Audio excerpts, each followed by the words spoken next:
Bismillahirrahmanirrahim. Assalamualaikum warahmatullahi wabarakatuh. Asyhadu an la ilaha illallah wa asyhadu anna Muhammadar Rasulullah. La haula wala quwata illa billahil aliyyil azim. Rabbi shrah li sadri wa yassir li amri wahlul 'uqdatam min lisani yafqahu qawli.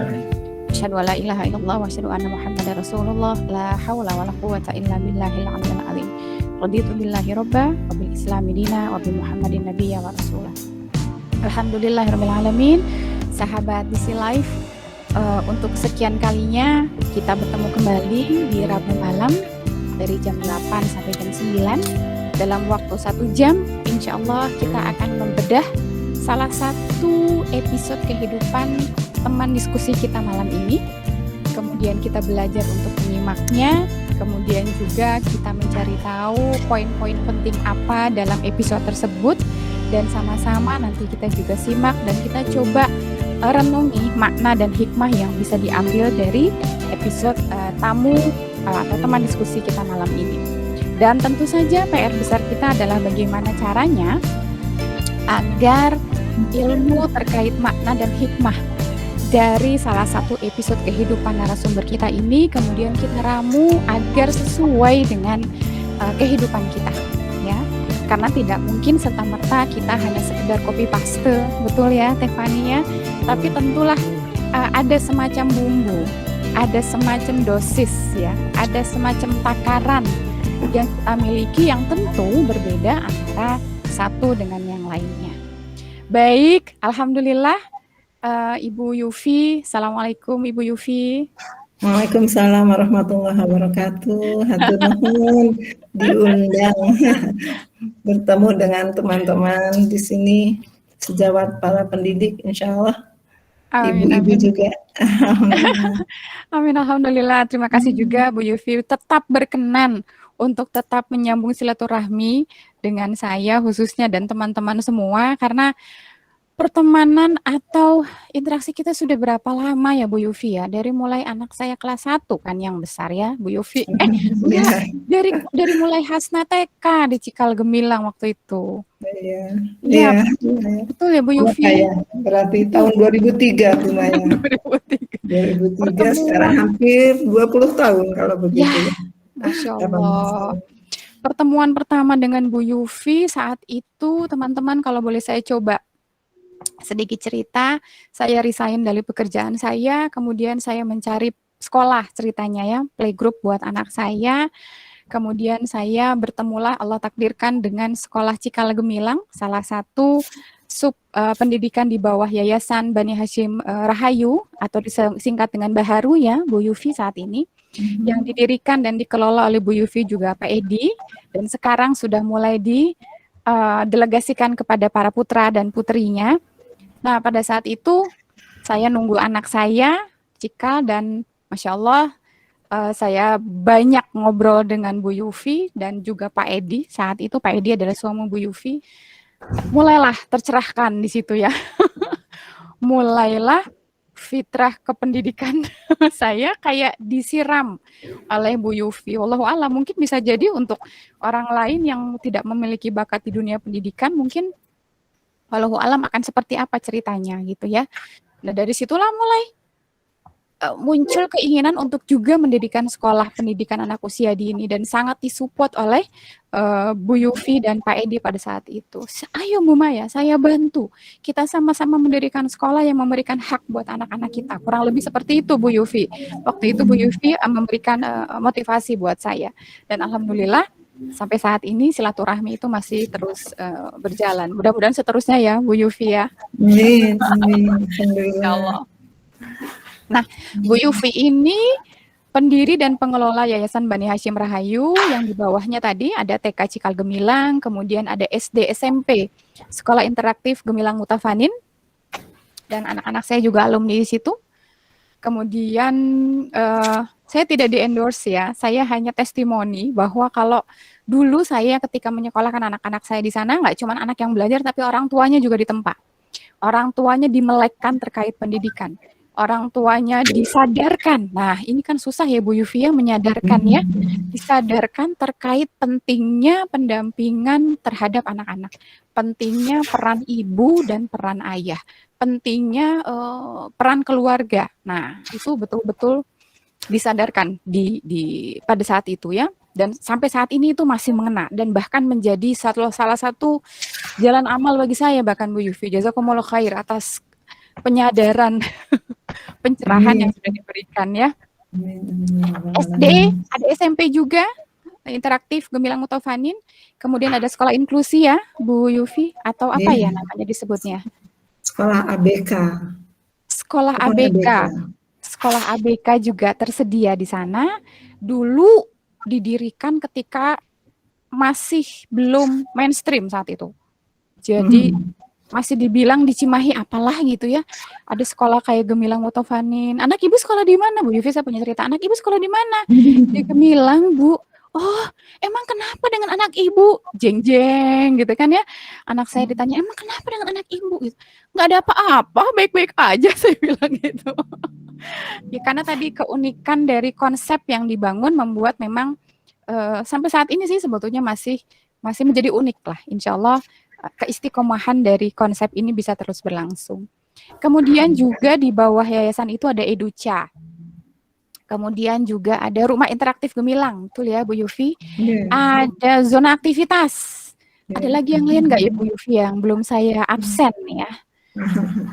Banyak lah. Jadi apa namanya kaderisasi Bu Yufi dan Pak Edi terhadap anak-anaknya itu luar biasa sekali. Itu luar biasa. Nah, malam ini kita akan cari tahu bagaimana konsep cinta dari seorang Bu Yufi ketika membersamai anak-anaknya.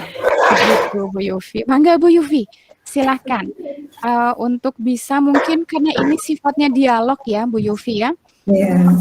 Pertanyaan pertama saya buat Bu Yufi, ya mungkin silahkan jika nanti akan diawali dengan hal yang lainnya.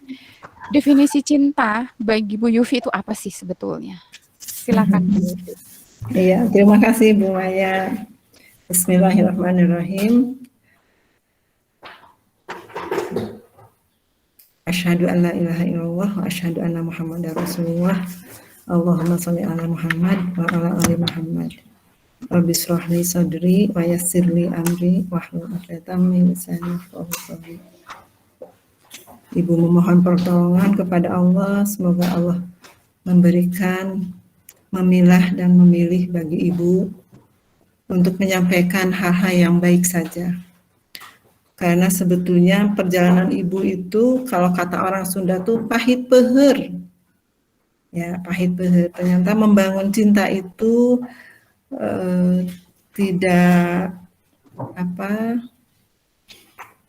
tidak selamanya indah seperti ungkapan cintanya begitu kan.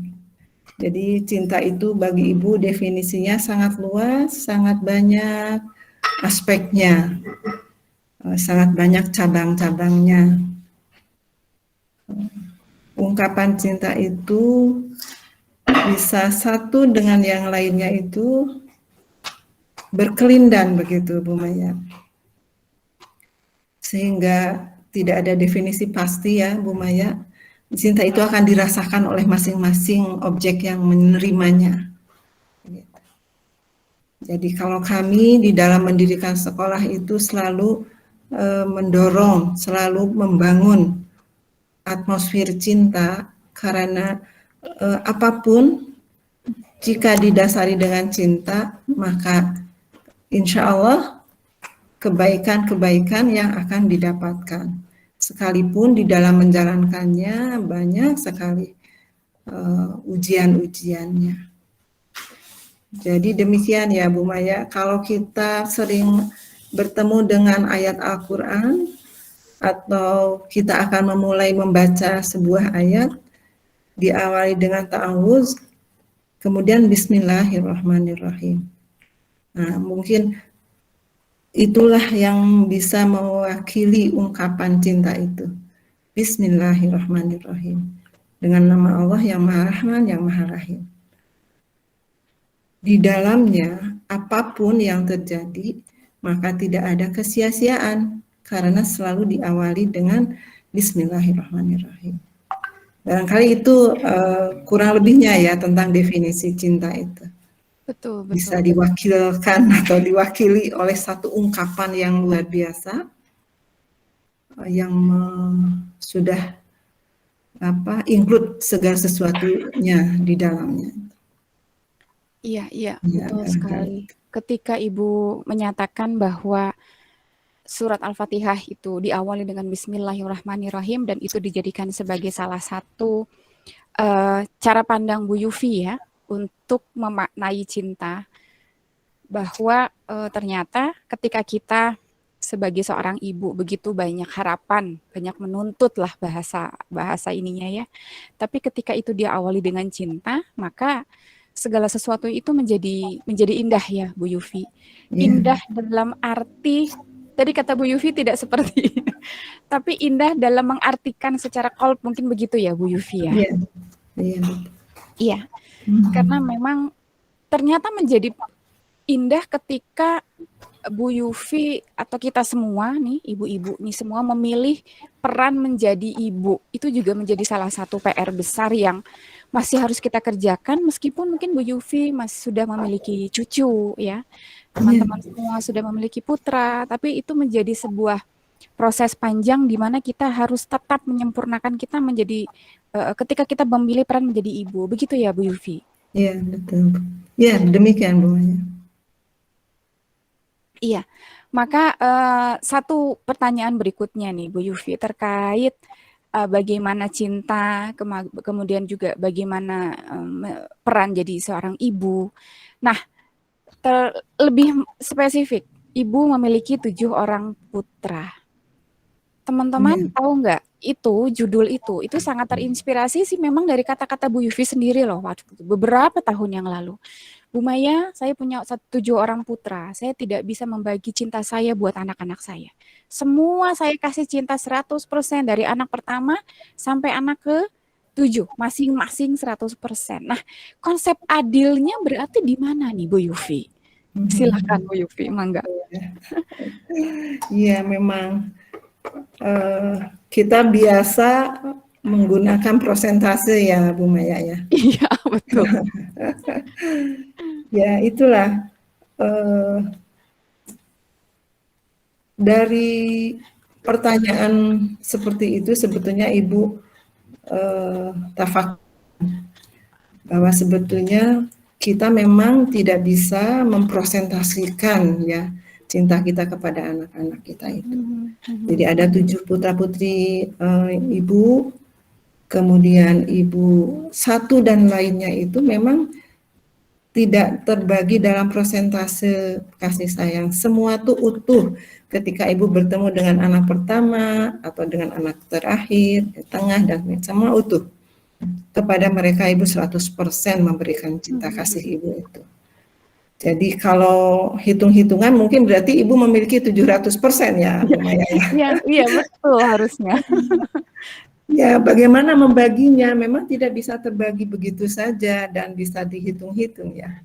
Ibu mengibaratkan atau Ibu mengistilahkan atau ya apa ya? Ya, mengibaratkan bahwa Ibu adalah sebuah bak toren, ngerti ya enggak? Bak toren itu bak penampungan air.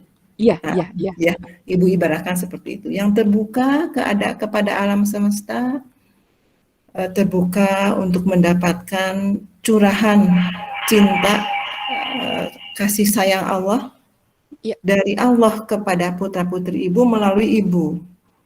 Melalui bak toren itu. Jadi selalu kalau setiap malam atau setiap Ibu mendapat kesulitan atau berasa Ibu mendapat ujian, Ibu kembangkan tangan Ibu angkat ke langit bahwa ya Allah, berikan kasih sayang-Mu, melalui kasih sayang-Mu, melalui cinta-Mu kepada hamba, kepada anak-anak keturunan hamba, berikanlah pertolongan itu. Jadi Ibu tuh seperti seolah membuka tutup toren itu untuk mendapatkan cinta dan kasih sayang Allah kepada Ibu dan keluarga.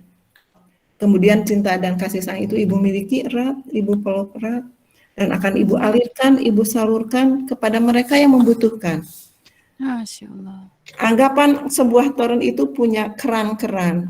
Kalau Ibu punya 7 anak itu ada 7 keran. Oke. Atau bisa saja 1 keran, tapi dibukanya bergiliran begitu ya. Anggapan hari ini ada satu anak, yang nomor 2 barangkali yang membuka keran itu meminta kasih sayang, cinta ibu. Besoknya mungkin anak keempat, anak kelima, dan siapapun gitu. Atau pada saat yang sama mereka membuka keran sama-sama, sehingga ibu mampu mengalirkan aliran cinta itu saat yang bersamaan kepada anak-anak ibu sesuai dengan kadar mereka membutuhkannya. Jadi misalkan anak sulung hanya membuka keran 5 menit misalkan, tapi anak yang bungsu membuka keran 1/4 jam misalkan. Karena memang sesuai dengan kebutuhan mereka. Mereka butuh cinta kasih sayang ibu seberapa yang mereka butuhkan. Dan ibu membaginya bukan karena ibu yang mengatur, tetapi mereka yang membutuhkannya. Seperti hanya Allah barangkali. Allah itu kan sangat kasih, sangat sayang, sangat cinta pada manusia, pada seluruh makhluknya. Tapi bagaimana makhluk itu mendekat, meminta, itu kan masing-masing makhluknya.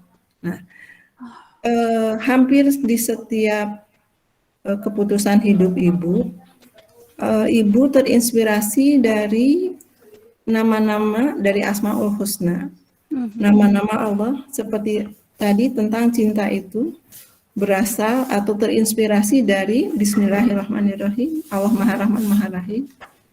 Maka kemudian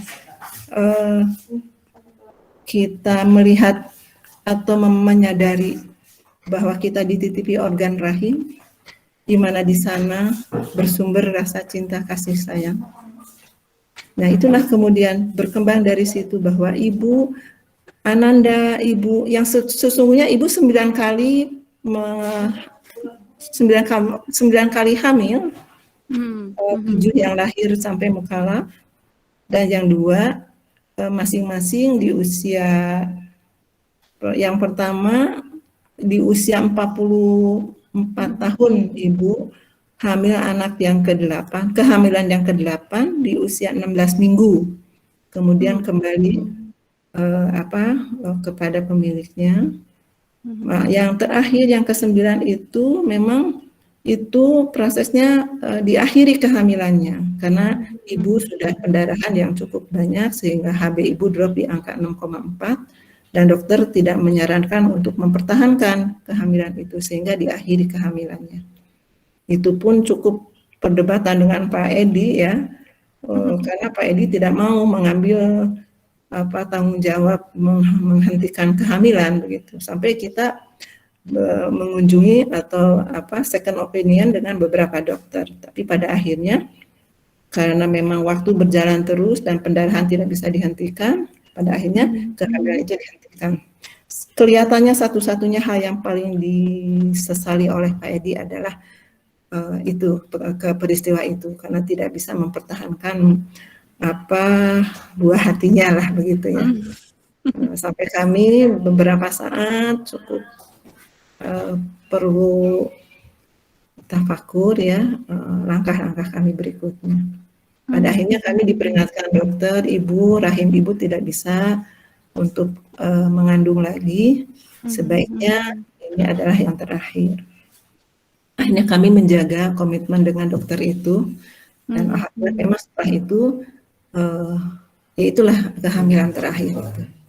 Nah, jadi berangkat dari kesadaran bahwa dalam tubuh ibu adalah terdapat organ rahim yang dari sana sumber cinta kasih. Ibu kemudian kembangkan, ibu peluk erat, ibu miliki terus cinta kasih sayang itu, terutama kepada anak-anak yang ibu lahirkan. Tapi bersamaan dengan itu pula banyak anak-anak yang butuh mendapat kasih sayang. Dan ibu lahir atau besar dari keluarga yang memang sangat berkelimpahan kasih sayangnya. Ayah dan ibu saya, kalau saya panggilnya apa sepuh, ibu sepuh, itu punya asuhan banyak sekali. Selalu menitipkan bahwa kehidupan kita bukan hanya dinikmati oleh kita sendiri, tapi hendaknya berkelimpahan. Jadi kalau Bu Maya melihat sosok saya seperti Ini kucing. Nggak apa-apa Bu Yufi. Seperti telah memiliki kasih sayang, sebetulnya mungkin karena basic keluarga kami adalah memang keluarga besar yang juga menanggung beberapa yatim, beberapa duafa begitu, dan kami dibesarkan dalam suasana seperti itu. Ya, alhamdulillah itu menjadi seperti DNA lah di keluarga kami seperti itu. Berikutnya saya bertemu dengan Pak Edi yang ketika mahasiswanya pun mengasuh anak-anak yatim. Jadi pertama kami menikah itu saya berangkat ke Jakarta karena waktu itu saya masih tinggal di Jakarta, mampir dulu ke Bogor. Karena ternyata Pak Edi punya sebuah rumah asuhan beliau, beberapa yatim ada di sana. Dan kemudian saya dikenalkan dengan anak-anak yatim itu, yang kemudian beberapa saat setelah itu tetap menjadi tanggung jawab Pak Edi, otomatis menjadi tanggung jawab saya juga. Jadi saya dengan Pak Edi itu seperti sudah ditakdirkan untuk berkelimpahan kasih sayang begitu ya Bu Maya, seperti dituntut saja otomatis begitu. Saya menjadi terlatih untuk ikut bertanggung jawab terhadap anak-anak. Memang itu sepertinya sudah digariskan demikian. Kemudian Pak Edi juga ternyata memilih profesinya di bidang pendidikan. Sebenarnya Pak Edi itu wartawan, Bu Maya. Ya, teman-teman wartawan. Jadi saya baru tahu ya. Iya. Pernah 2 tahun di Jakarta dan beliau itu wakil pemimpin redaksi, tapi hampir karena pemimpinnya nggak pernah hadir, jadi Pak Edi lah yang menakodai majalah tersebut. Majalah Kiblat dulu masih ada. Mungkin 94, 95 sudah tidak muncul lagi ya, paling bagian dari. Jadi itulah yang kemudian membangun atau membentuk pribadi saya dan anak-anak untuk peduli, untuk untuk memiliki kasih sayang itu bukan hanya untuk diri sendiri, bukan hanya untuk keluarga terdekat, tapi juga untuk lingkungan di luar itu. Iya. Jadi itulah sejarahnya barangkali ya. Sampai kemudian mendirikan sekolah itu pertama karena saya memang diwarisi oleh ayah ibu saya juga sebuah lembaga pendidikan. Kemudian Pak Edi ternyata juga diamanahi oleh ibunya untuk membangun lembaga pendidikan. Ya, pada akhirnya itulah menjadi pilihan profesi, pilihan karir kami begitu. Insya Allah, benang merahnya di situ ya. Iya. Dan tentang sekolah yang agak berbeda ya Bu Maya dari yang lain itu. Betul. Karena jadi tahun 95 itu sulung kami masuk usia SD dan Pak Edi membangun Asih Putra itu sebetulnya karena merasa tidak ada satu sekolah yang bisa mengakomodasi kebutuhan anak-anak kami begitu. Tahun 95 itu saya sudah punya 3 anak yang sulung harus masuk sekolah dasar. Kemudian kami berani prihatin, kami berani qanaah, kami berani hidup sederhana karena sumber daya yang kami miliki totalitas untuk mendirikan sekolah. Pengalaman tahun 1 sampai tahun 3 itu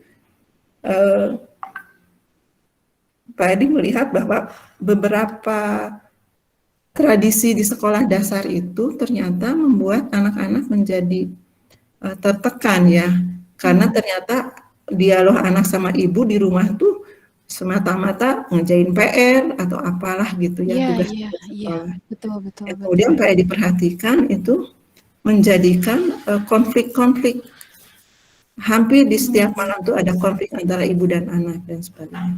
Itu yang kemudian Pak Edi membuat semacam terobosan lah. Ini bagaimana kalau kemudian sekolah itu menjadi sumber konflik antara antara anak dengan ibu. Karena memang si anak biasanya bertanya pada ibu dan ibu stres juga gitu. Kalau enggak anaknya tuh enggak mencapai target yang ditargetkan oleh sekolah gitu ya. Betul, sampai sekarang pun Kemudian, terjadi ya Bu Yufi. nah itu kemudian Pak Edi merasa itu yang mengganggu cinta kasih ibu dengan anak. Oh, Kemudian oke oke dipikirkan oke. lagi bagaimana caranya. Yang ternyata kalau di ASI Putra itu Pak Edi tidak berhasil membuat sekolah tidak memberikan PR ya. Tapi ketika Pak Edi kemudian tahun 2001 mendirikan Gemilang, itu yang kemudian menjadi pakemnya Gemilang bahwa tidak ada PR, tidak ada Ya, seragam, uh, orang tua harus terlibat interaksi dengan pihak sekolah. Jadi orang tua nggak boleh mhm, menyerahkan begitu saja pendidikan kepada sekolah dan sebagainya. mhm. Jadi itu semua berawal dari kita merasa diamanahi memegang cinta kasih. Hatta untuk memberikan ilmu pun kepada Mhm. anak-anak tidak boleh kehilangan kesempatan cinta dan kasih sayang itu di Mhm. dalamnya. Iya Kalau iya iya. konflik kan biasanya kita menjadi lupa bahwa kita harus sayang pada anak ya. Iya, Kadang-kadang itu target-target aja yang kita kejar gitu. betul, khilaf yang berkelanjutan itu, Bu. Iya, betul. Padahal kan suasana senang anak, ya, Iya suasana iya. gembira, suasana nyaman, Iya iya iya suasana iya. bersahabat dengan ibu di rumah itu kan harus Iya, terbangun terus-menerus. Gitu. betul betul betul Iya, betul. itu barangkali Bu Maya kesana kemarinya Masya saya. Allah Masya Allah. Iya. Luar biasa Bu Yufi. Banyak poin penting ya sahabat TC Live. Salah satunya poin penting yang tidak pernah terfikirkan mungkin oleh kita, atau kalau mungkin pernah tapi tidak menjadi hal penting atau di bold lah dalam pemikiran kita, bahwa ternyata sistem pendidikan anak-anak kita atau mungkin kita dulu ini ternyata yang sudah sangat meninterupsi proses kasih sayang ibu dan anak. Nah, iya kan? Mhm. Kita Iya. kan nggak pernah membedah itu, betul nggak sahabat Dizzy Life? Nggak pernah. Karena kita menganggap bahwa bisa jadi sekolah itu selalu benar gitu. Sehingga yang dikejar adalah itu gitu. Dan itu menjadi satu satu luar biasanya, itu menjadi salah satu pemicu Pak Edi dan Bu Yufi untuk mendirikan sekolah di mana agar hal tersebut itu bisa diminimalisir. Mhm. Jarang kan ada founder pendidikan tuh mikirin kayak gitu tuh, pasti lebih kepada output gitu ya Bu Yufi. Keluarannya Mhm. harus begini gitu kan. Jadi ketika mereka seolah-olah tanda kutip sudah sukses, sekolah kita juga yang akan bangga, akan terkenal dan sebagainya. Meskipun tidak salah, tapi memang yang Pak Edi dan Bu Yufi lakukan adalah latar belakang yang Mhm. kemudian ingin diperbaiki dengan membuat sebuah sistem sekolah yang lebih mengkedepankan kasih sayang. Oke, catat penting tuh di live. Sehingga nanti buat teman-teman yang akan menyekolahkan anak ketiga, keempat, kelima sampai ketujuh, wah ya, tolong dialogkan dengan sekolah, tanyakan, Alhamdulillah. wawancara ya konsepnya, lihat kebutuhan anak-anak kita seperti apa, jadilah orang tua yang cerewet sebelum memutuskan, gitu ya, sebelum memutuskan sesuatu. Bu Yufi, Ya, insyaallah. energinya dari mana sih Bu Yufi? Sampai bisa menopang toren cinta kasih sebegitu besar gitu ya. Betul nggak? Itu pasti ada pertanyaan dari teman-teman di Z-Live. Kita kan sering capek, ya nggak teman-teman anak dua, sering capek, sering manyun, betul ya? Ya Allah. Nah itu Bu Yufi energinya dari mana itu Bu Yufi? Bisa Iya, membersamai 7 iya. putra-putri plus aktivitas pendidikan yang begitu banyak ini. Silakan Bu Yufi. Mhm. Iya, kembali kepada inspirasi Al-Quran sebenarnya ya Bu Maya. Hmm. Ya, Bismillahirrahmanirrahim itu kan menjadi awal dari setiap tindakan kita. Hmm. Jadi, la haula wala quwata illa billah. Ah, Sesungguhnya energinya dari Allah semata. iya, iya, iya, iya, iya. Jadi selalu ke arah kita kaitkan kita berzikir begitu. Hmm. Jadi mungkin Bu Maya dengan teman-teman di sini ketemu saya di usia sekarang 58 tahun ya. Sesungguhnya ketika saya usia-usia awal pernikahan itu ujiannya banyak dan saya belum seperti ini ya. Saya Hmm. juga jatuh bangun ya untuk Iya, menghadapi semua suasana, semua ujian-ujian itu. iya, iya, iya. Ya terkadang kita nyaris-nyaris juga gitu Bu ya. Masya Allah. Nyaris-nyaris juga gitu ya. Tapi ya kembali kepada bahwa kesadaran kita pada apa? Inna sholati wa nusuki wa mahyaya wa mamati lillahi rabbil alamin. Jadi ketika kita menyadari itu, seperti kesulitan tuh sirna begitu saja, lumayan. Iya, iya, iya, iya. Jadi itulah pentingnya mengapa saya menghimbau, mengajak dan testimoni diri saya sendiri kepada anak-anak, kepada ibu dan ayah yang mungkin sekarang sedang menyimak. Landasan tauhid itu sangat penting, Oke. Jadi Iya, ilmu iya, iya. pengetahuan apapun kalau tidak dilandasi dengan tauhid itu tidak akan membantu kehidupan kita. Tapi landasan tauhid itu menjadi pijakan kita di dalam kehidupan kecil di keluarga, kemudian ke lingkup masyarakat yang lebih luas. Iya. Itu utama, itu sangat penting. Nah, dan itu sebetulnya kalau dilihat itu saja memang tidak cukup. Karena kemudian pengetahuan, kita butuh ilmu pengetahuan agar kita mampu berprestasi. Kita dengan pengetahuan itulah kemudian kita bisa melompat begitu, sampai prestasi. Sehingga kan Allah atau di hadis ya, di Al-Quran juga ada, bahwa Allah mengangkat derajat orang-orang yang berilmu. Nah, jadi pijakan tauhid itu penting dan kemudian itu akan memberikan atau membekali kepada kita adalah cinta dan kasih sayang. Berikutnya, ikhtiar kita adalah topang dengan ilmu pengetahuan. Jadi penting ibu-ibu memiliki itu dulu, ayah dan ibu memiliki itu dulu untuk dialirkan atau dibangun anak-anak memahami siapa dirinya, siapa Tuhannya. Gitu. Setelah itu kemudian dasarnya itu mereka akan berjuang di ranah pengetahuankah, di ranah keterampilankah, atau di hal apapun yang dikerjakan terkait gitu ya, ada cantolannya gitu.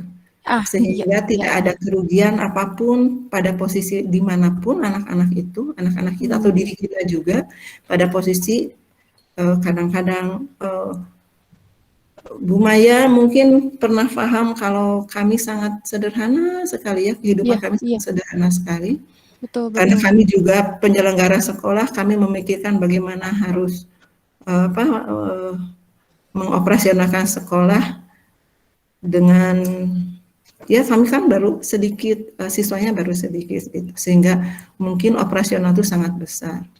Jadi kadang-kadang kami berani prihatin begitu. Tapi sehingga kalau saya melihat saya dan suami itu di tengah-tengah keluarganya, kami itu sangat sederhana lah. Ketika Lebaran kumpul itu kami dan anak-anak itu penampilannya sangat sederhana, tapi kami tidak pernah menjadi minder, tapi tetap kami merasa bahwa apa yang kami lakukan adalah sesuatu yang benar. Kemudian kami tetap bangga dengan aktivitas kami di dunia pendidikan. Sementara keluarga kami banyak juga yang pengusaha begitu ya, ataupun kalaupun mereka punya karirnya sudah cukup baik gitu, sehingga ketika bertemu tuh anak-anak kami dan kami tuh udah jauh sekali. Nah itulah kemudian yang membuat saya itu merasa hidup kami itu bermakna banget gitu. Karena kami tidak terbawa oleh suasana apapun, tapi kami tetap memegang prinsip atau jalan yang kami tempuh adalah jalan yang berkelimpahan begitu. Kadang-kadang kami dengan anak-anak itu sudah gini, kita tuh harus senang berada di lingkungan para duafa sehingga tumbuh rasa syukur kita. Kemudian kita bisa menggembirakan mereka. Tapi kalau kami berada di keluarga yang sangat berpunya begitu, kadang-kadang ada rasa kecil hati gitu di adik saya, di anak-anak gitu. Padahal rasa kecil hati itu akan membunuh diri kita sendiri. Tapi ketika optimisme, ketika kita merasa kita bermakna buat orang lain, itu yang akan menumbuh kembangkan jiwa kita, benak kita. Masya Allah, Masya Allah. Itu bicara prioritas ya Bu Yufi. Ya. Bagaimana kita membuat sebuah prioritas berdasarkan makna kehidupan. Mungkin kan itu ya yang Bu Yufi lakukan ya. Ya, kurang Prioritas, lebih itulah, mudah-mudahan itu iya, yang dimaksud Ibu. iya. Ya. Karena memang kalau membuat prioritas itu juga butuh ilmu, butuh landasan berpikir, butuh goalnya mau kemana, itu kan semua juga harus masuk dalam satu frame of thinking kita ya Bu Yufi ya. Dan kalau kita simak itu sudah sedang dibangun dan masih terus dibangun, bahkan sudah dibangun oleh keluarga Bu Yufi dan Pak Edi. Masya Allah teman-teman di Z-Life, perenungan yang dalam nih ya buat kita semua, buat teman-teman mungkin yang masih memiliki anak yang masih kecil-kecil, jangan lupa bahwa tauhid tadi kata Bu Yufi itu menjadi sebuah pondasi yang sangat utama buat kita nih, kita dulu kata Bu Yufi sebagai orang tua. Kemudian kita curahkan kepada anak-anak kita. Mungkin kalau bahasa almarhum Ustadz Hari Santosa ya Bu Yufi ya, Allahumma gfirlahu warhamhu wa'afini wa'fu anhu. Beliau menyatakan bahwa fitrah keimanan itu adalah fitrah yang memang harus diagungkan, yang harus ditularkan, yang harus dibikin takjub gitu ya ketika anak masih di fase 7 tahun pertama. Mungkin itu yang dimaksud oleh Bu Yufi kurang lebih. Bangun dulu tauhidnya. Ketika anak-anak kita sudah mulai berinteraksi dengan dunia yang jauh lebih luas, begitu ya Bu Yufi, beragam aktivitas, maka mereka tinggal mereka dengan tentu dibimbing oleh kita membangun akidah tali, ikatan tadi ya Bu Yufi, linknya, hubungannya antara aktivitas mereka yang beragam, interaksi sosial mereka yang sangat luas, kemudian kita bantu mereka untuk menghubungkan dengan tauhid tadi. Itu PR kita. Jadi ketika anak-anak kita sudah keluar, kita bantu mereka mengikat makna agar tauhidnya tetap kencang. Mungkin gitu kurang lebih Bu Yufi ya. Kalau boleh dengan bahasa saya, mungkin bahasa yang sederhana. Masya Allah Bu Yufi. Baik, Bu Yufi kita coba lihat ada beberapa pertanyaan dari teman-teman sahabat Dizzy Life. Mangga sahabat Dizzy Life untuk jangan lupa untuk mengisi absensi dari link yang sudah dikirimkan, dan bagi yang ingin bertanya atau menanggapi juga mangga langsung saja. Dan bila ingin ada yang langsung menyapa Bu Yufi secara langsung ya, open mic atau raise hand mangga silakan, sangat dipersilakan. Kita yang pertama dulu. Di sini ada dari Ibu Ariningsih. Masya Allah, bagaimana Ibu Ariningsih, boleh tahu dari mana nih Bu Ariningsih? Domisilinya di mana?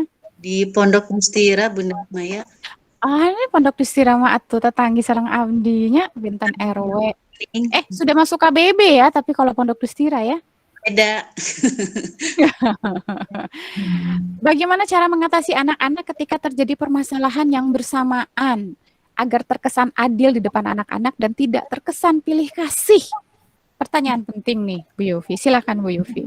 Ya, terima kasih Bu Arin. Ya, pengalaman Ibu di keluarga Ibu itu memang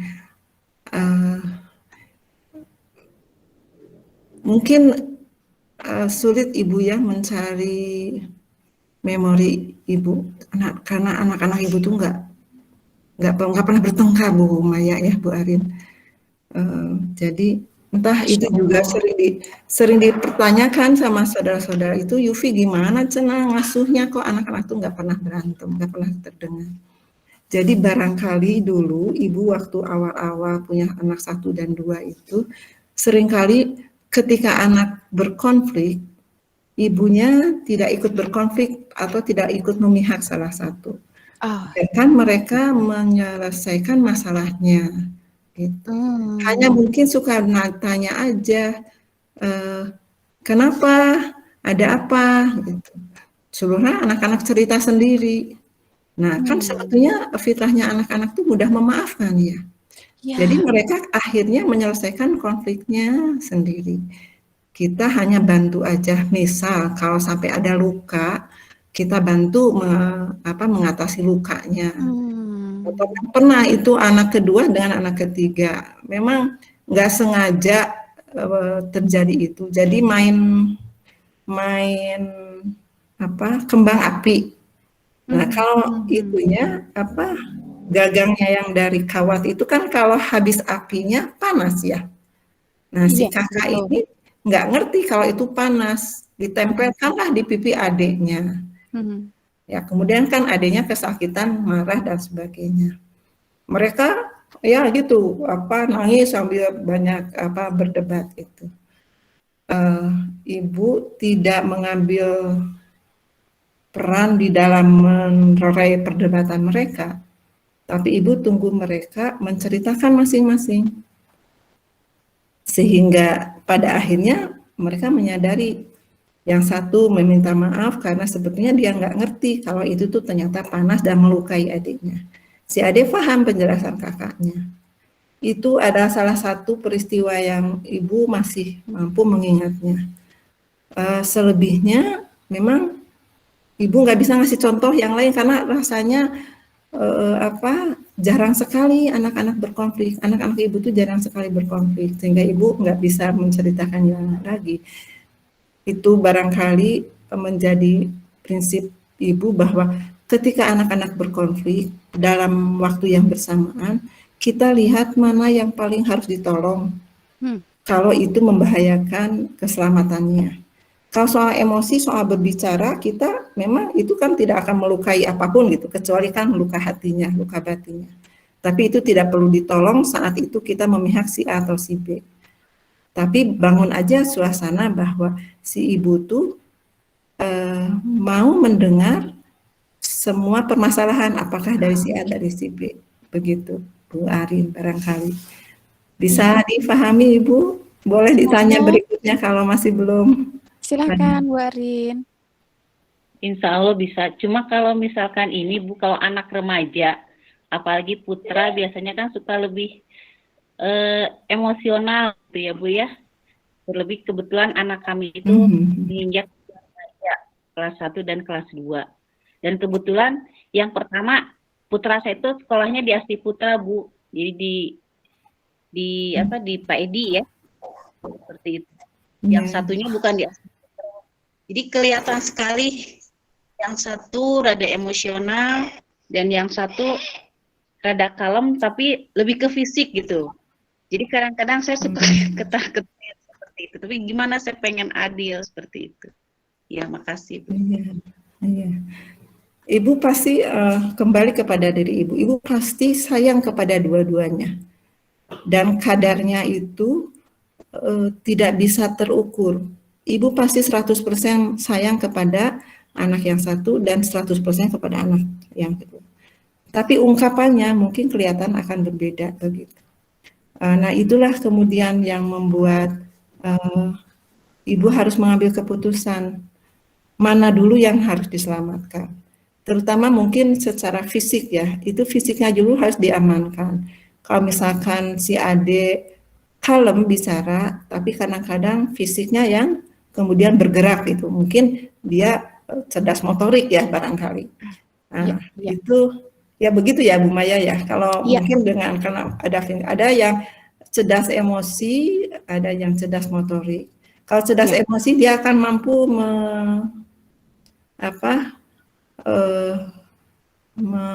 mengelola emosinya ya.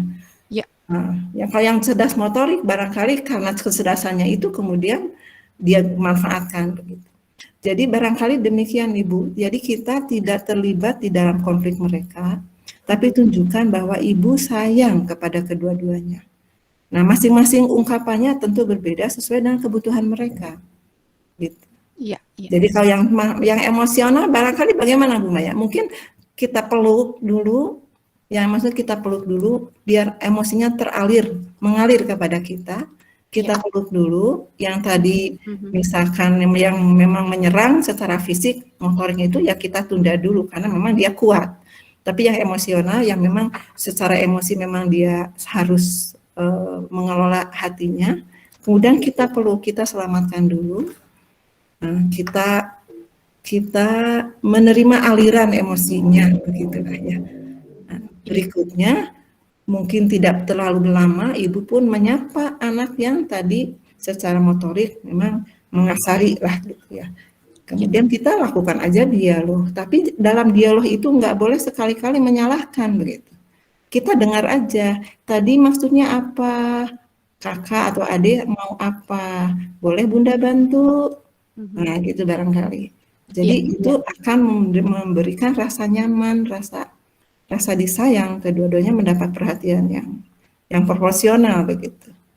Ya. Barangkali itu Ibu bisa membantu menjawab pertanyaannya. Iya. Bagaimana Bu Maya? Ada tambahan kali Bu Maya? Iya. Jadi sebetulnya memang kalau boleh saya sedikit simpulkan, kita harus juga mengenal bagaimana respon anak-anak kita terhadap sebuah permasalahan. Karena setiap anak memiliki cara meresponnya masing-masing, begitu ya. Dan itu sangat tergantung dari tadi, dia memiliki kecerdasan apa, ya. Dia memiliki sifat seperti apa. Nah, sehingga dalam satu permasalahan tentu anak-anak akan meresponnya berbeda-beda. Nah, itu yang harus kita kenali mungkin, ya Bu Yufi ya. Sehingga nanti ketika kita melakukan pendekatan seperti yang tadi kata Bu Yufi, mana sih anak yang memang dia perlu dipeluk, mana anak yang memang dia sebetulnya nggak mau dipeluk gitu, cuma ditemenin aja gitu ya. Mana anak yang memang udah bunda nggak usah ngomong, diam aja. Ada juga. Jadi memang akhirnya kita harus mengenal dulu bagaimana respon anak-anak kita menghadapi sebuah permasalahan. Itu menjadi penting karena supaya tidak salah merespon kitanya juga begitu, dan itu perlu kita ketahui lagi, kenal lagi sifat dari karakter anak-anak kita. Kurang lebih seperti itu. Dan tadi kata Bu Yufi juga betul bahwa kalau perlu boleh saya tambahkan ya Bu Yufi, bagaimana cara membuat adil agar, mungkin tadi pertanyaan berikutnya dari Bu Nining ya kalau nggak salah, supaya nggak cemburu. Ketika Bu Yufi menyampaikan bahwa kasih sayang itu harus diberikan 100%, maka rasa spesial anak-anak di mata bundanya juga harus 100% gitu. Setiap anak harus merasa dirinya spesial di mata ibunya. Bagaimana caranya ya? Salah satu tips yang sering saya sampaikan, mungkin teman-teman sebagian besar sudah bosan dengar kata-kata saya. Cari waktu untuk me time berdua dengan masing-masing anak. Mangga, atur saja waktunya kapan. Kalau dulu saya biasanya ketika pulang sekolah, mampir dulu kemana, makan bakso dulu, berdua aja gitu. Dan disitulah tadi kata Bu Yufi, dengarkan celotehan mereka. Sambil makan bakso kan asik gitu, apalagi anaknya suka, kayaknya semua anak suka bakso deh ya. Jadi satu kesenangan mereka kita fasilitasi, maka mereka dengan serta-merta akan lebih leluasa untuk menyampaikan apa yang ada dalam benak mereka. Mungkin itu bisa juga dicoba Bu Arin, karena itu bagi saya, makanya anak saya kalau ada yang salah satu rungsing, Bun, jalan-jalan berdua, udah biasa gitu. Itu mbaknya, Bun, ajak jalan-jalan, Bun, ajak makan bakso. Dia nggak apa-apa, nggak dibawa juga, karena dia paham. Misalnya kakaknya memang perlu untuk berdua sama bunda, asal jangan lupa bawa oleh-oleh aja, cuman gitu doang gitu. Mungkin bisa dicoba ya, Bu Arin. Masya Allah, baik. Kita lanjut ke pertanyaan berikutnya ya, Bu Yufi. Mangga. Tadi kecemburuan, ya kurang lebih sudah hampir sama. Kemudian yang berikutnya, nah ini sepertinya silakan ditanyakan pada manajemen Asih Putra dan manajemen Gemilang Mutofanin terkait harga yang seolah-olah semakin mahal untuk sekolah yang berbasis fitrah. Nah itu mungkin nggak tahu Bu Yufi akan menjawab atau mungkin nanti disampaikan langsung kepada manajemen. Barusan hilang suaranya Bu Maya. Pertanyaannya gimana? Pertanyaannya ini anak saya ada di sekolah Asih Putra, sangat cocok sekali. Namun mohon maaf, kenapa sekolah yang bagus sesuai fitrah lama-lama menjadi mahal sehingga tidak terjangkau bagi yang kurang mampu.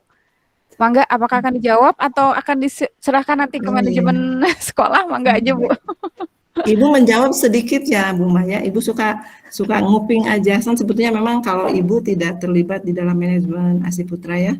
Iya ya. Tapi jadi bagi yang punya kendala pembiayaan itu sebenarnya bisa mengajukan itu, dan itu akan diakomodasi oleh pihak yayasan. Mengajukan itu akan mungkin diskonnya cukup besar gitu. Insya Allah bisa kok Bu. Dan Pak Edi sangat concern untuk membantu orang-orang yang membutuhkan. Jadi sangat sangat akomodatif lah untuk kondisi-kondisi seperti itu. Insya Allah Bu, mangga nanti berhubungan dengan manajemen, mungkin bisa mengajukan surat khusus gitu kepada Pak Edi nanti, kepada yayasan. Mangga Ibu, insya Allah. Iya. Demikian Ibu Arin, mudah-mudahan ini menjadi salah satu solusi ya, insya Allah, mudah-mudahan. Baik, yang berikutnya ini tanggapan dari Ibu Teh Rika Rahmawati. Masya Allah, mendengar paparan Ibu, betapa eratnya hubungan Ibu Yufi dengan Allah Subhanahu Wa Taala. Itu ya memang harus begitu ya Bu Yufi ya. Ya, begini ya. Ini kembali lagi bahwa semua pemirsa di sini kan ketemu Ibu di usia seperti ini ya, sudah jadi nenek gitu. Jadi pada awalnya kalau Ibu merunut dulu, kalau Ibu kan 7 anak dan alhamdulillah anak-anak Ibu mungkin ya insya Allah termasuk anak-anak yang mungkin kesolehannya di atas rata-rata lah begitu. Saya berharap seperti itu. Jadi dulu kan anak usia 2 tahun, di bawah 2 tahun itu sering sakit ya Bu ya. Jadi saya suka bersenandung, menimang anak-anak itu, suka bersenandung kalimat-kalimat tauhid saja begitu. Itu barangkali membekali anak-anak kita. Dan memang secara teori otak, ketika kita seringkali membacakan atau mengenalkan kalimat tauhid, itu akan menjadi milik anak itu. Di dalam otaknya akan direkam otomatis, semakin sering itu mielinnya semakin tebal begitu ya, semakin kuat. Jadi Bu, kalau misalkan anak sakit itu kan suka digendong, diais ya, digendong. Ibu suka menyanyi, Allah selalu melihat perbuatanku, Allah selalu mendengar ucapanku, Allah selalu kasih sayang padaku, Allah selalu murah memberiku, Allah selalu mendengar doaku, Allah selalu mengampuni dosaku. Hampir semua anak-anak Ibu hafal lagu itu, karena memang ketika bayi mereka dikenalkan itu, atau karena kan disering dengan sholawat Rasul gitu ya, Allahumma sholli ala Muhammad. Nah itulah yang membekali saya bisa sabar, karena ketika saya menimang anak-anak, sesulit apapun anak sakit, saya yakin Allah tuh melihat apa yang saya lakukan. Sesedikit atau sebanyak apapun doa saya, Allah mendengarnya, Allah akan mengabulkannya. Itu sebetulnya lebih kepada nasihat buat saya sendiri sebetulnya senandung itu. Tapi kemudian itulah yang membekali anak-anak kami. Kadang-kadang kalau saya lagi, kan kita ya mungkin hampir semua pernah mengalami agak jengkel misalkan sama suami kita ya, si ayah ini ya. Tapi kejengkelan itu nggak bisa diobatin oleh siapapun kecuali diri kita sendiri. Maka nyanyinya lagunya beda lagi, nyanyinya lagi lagu ayah. Ayahku gagah, rajin mencari nafkah untuk biaya sekolah agar aku taat ibadah. Nah, itu lagu yang kemudian menyindir ayahnya, misalkan gitu ya, tapi kemudian menguatkan hati kita, menguatkan perjuangan kita, bahwa semata-mata si ayah mencari nafkah itu untuk menguatkan ibadah kita, menguatkan ibadah takwanya anak-anak kita. Kalau disambungkan ke sana itu jadi obat yang luar biasa. Saya udah nggak harus dinasihatin siapa-siapa lagi, karena bersenandung itu yang kemudian balik kepada diri kita sendiri. Iya, Masya Allah. Jadi barangkali itu.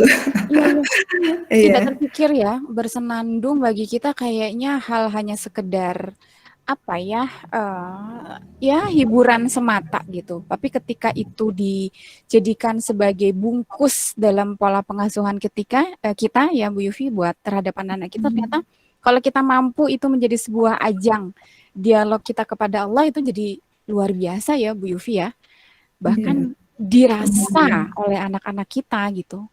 Jadi alhamdulillah. betul, jadi tidak cuma sekedar kita berdialog kepada Allah, kalau boleh tadi saya simpulkan dari yang Ibu sampaikan, tapi juga mereka menyimak ketika Bu Yufi sedih, kecewa, kesal, jengkel gitu.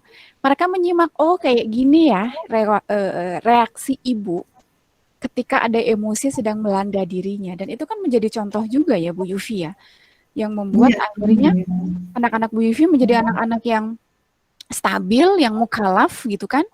Mukalaf itu artinya yang memang dewasanya relatif utuh antara akil sama baliknya. Karena tadi mereka melihat bagaimana respon orang tuanya ketika mereka menghadapi sebuah ujian kehidupan. Begitu ya Bu Yufi kurang lebih Iya, ya. insya Allah. Aduh, Insya Allah. ya Allah, Masya Insya Allah. Allah. Bagaimana teman-teman? Kok kita semakin mengerucut nih ya? Kayaknya, aduh aku bisa enggak ya? Gitu.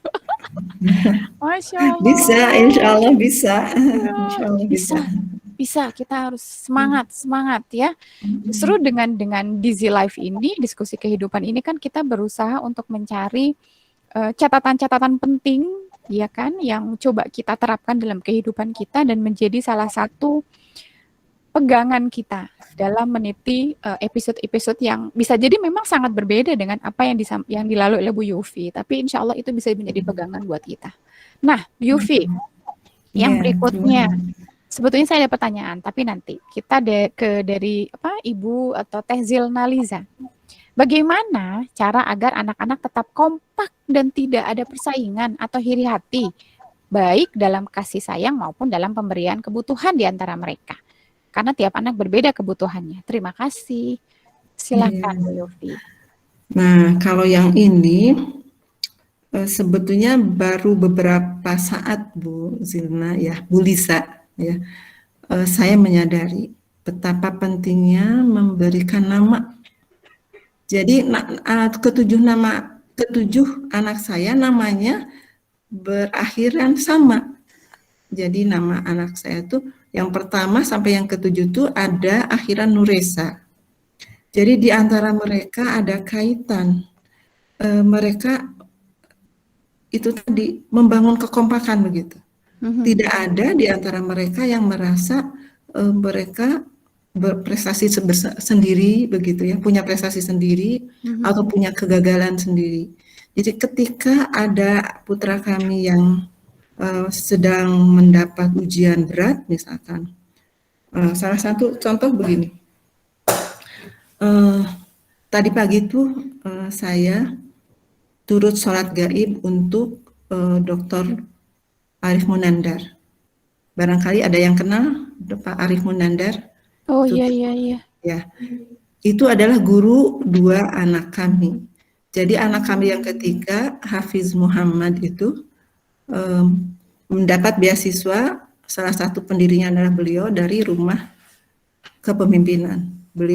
Anak saya masuk Unpad dan mendapat beasiswa untuk pengkaderan di Rumah Kepemimpinan. Nah, anak saya yang keempat di UI masuk Rumah Peradaban yang beliau dirikan. Nah, kedua anak saya itu digembleng oleh beliau. Yang satu ketika, kan bedanya beda 2 tahun ya, anak satu beda 2 tahun. Jadi ketika anak saya yang ketiga masuk Rumah Kepemimpinan, anak saya mendapat pendidikan atau pengasuhan Bang Arif, kalau kami panggilnya Bang Arif. Nah, 2 tahun di Rumah Kepemimpinan. Berikutnya adiknya masuk ke UI, masuk ke Rumah Peradaban dalam asuhan Bang Arif juga. Nah, ada nama yang sama, Hafiz Muhammad Nur Esa dan Aferus Ibrahim Nur Esa. Nama yang sama itu kelihatannya memberikan dampak pada kekompakan mereka. Jadi ketika kan namanya pelatihan kepemimpinan tuh perih ya, digojlok begitu ya. Nah, gitu. ketika yang satu dengan yang lainnya sedang mendapat ujian, itu mereka betul-betul kompak. Dan ketika peristiwa-peristiwa di luar itu dibawa ke dalam rumah, itu otomatis kakak yang sulung ingin membantu. Karena ada nama Nuresa di dalam nama adiknya. Adik-adiknya yang kecil-kecil juga bantu. Kita ngobrol bareng bersama-sama, menyelesaikan masalah bersama-sama, saling diskusi, saling memberikan masukan. Nah, jadi waktu dulu Ibu, saya nggak paham kalau sebetulnya nama itulah yang mengikat hati mereka gitu. Saya karena memberikan nama Nur Esa itu, Nur itu kan cahaya, Esa itu kan Edi Sudrajat Ahmad gitu. Jadi Nur Esa itu adalah cahaya Edi Sudrajat Ahmad gitu. Oh Jadi iya. setiap anak saya itu dikasih nama itu aja. Tapi ternyata dampaknya mereka memang nama yang kurang lebih sama itu, atau mereka memiliki inisial yang sama, itu membangun kekompakan. Jadi tidak ada yang cuek, tidak ada yang nggak peduli ketika yang satu sedang mendapat musibah misalkan. Gitu. Atau mereka ikut bergembira, ikut merasa beruntung ketika salah satu saudaranya tuh mendapat prestasi. Gitu. Jadi kabar-kabari di antara mereka tuh selalu saling berkabar-kabar gitu. Kadang-kadang ibu ayahnya belum tahu, tapi anak-anak semua sudah kompak menyelesaikan masalah salah satu masalah yang diderita oleh salah satu anak. Jadi itulah barangkali pengalaman kami gitu ya. Nah, kalaulah sekarang putra ibu tidak punya inisial nama yang sama, barangkali sarannya saya kekompakan itu bisa dibangun dari kita menyadarkan pada mereka bahwa kita punya tujuan yang sama. Apa itu? Atau punya musuh yang sama. Apa itu musuhnya? Gitu. Sehingga kalau kita punya tujuan yang sama, otomatis akan membuat kita bisa lebih kompak. Punya musuh yang sama, demikian juga. Kalau kita sadarkan bahwa kita tuh punya musuh yang sama, kita rumuskan apa musuh kita itu. Gitu. Sehingga dengan merasa kita menghadapi sebuah tantangan, sebuah atau sesuatu yang memang harus dihadapi bersama, otomatis menjadi kompak. Hal-hal yang kecil itu menjadi kita nafikan menjadi sirna demikian saja gitu Bu. Otomatis sirna aja. Perbedaan-perbedaan yang kecil itu otomatis karena kita menghadapi hal yang besar yang justru harus kita bangun, harus kita hadapi bersama-sama. Begitu barangkali kalau pengalaman kami di keluarga begitu Bu. Iya.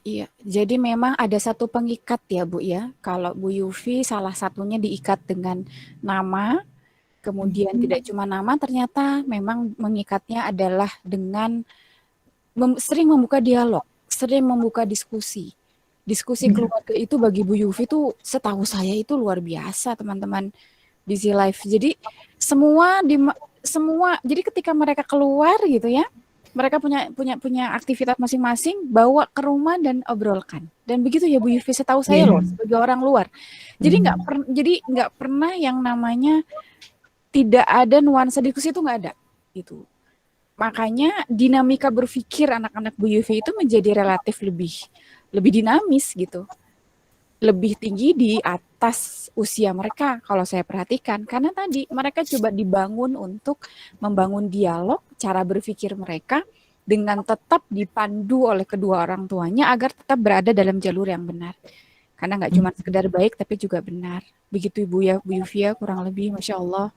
Dan memang harus sering membawa masalah siapapun dibawa masalah kepada kolektif bersama begitu. Nah, sehingga saat masing-masing merasa punya tanggung jawab, merasa terlibat ke dalam masalah salah satu saudaranya begitu. Iya itu yang jadi penting. Apapun masalah besar, masalah kecil, masalah senang, masalah susah begitu, dibawa, dikabarkan kepada keluarga itu. Betul. Sehingga kita bisa menikmati bersama, kita bisa menanggung.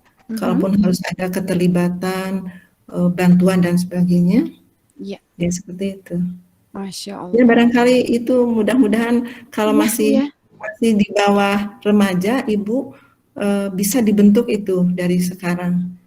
Jadi memang peran ayah sebagai nakoda ya, peran ibu sebagai navigator begitu ya. Iya.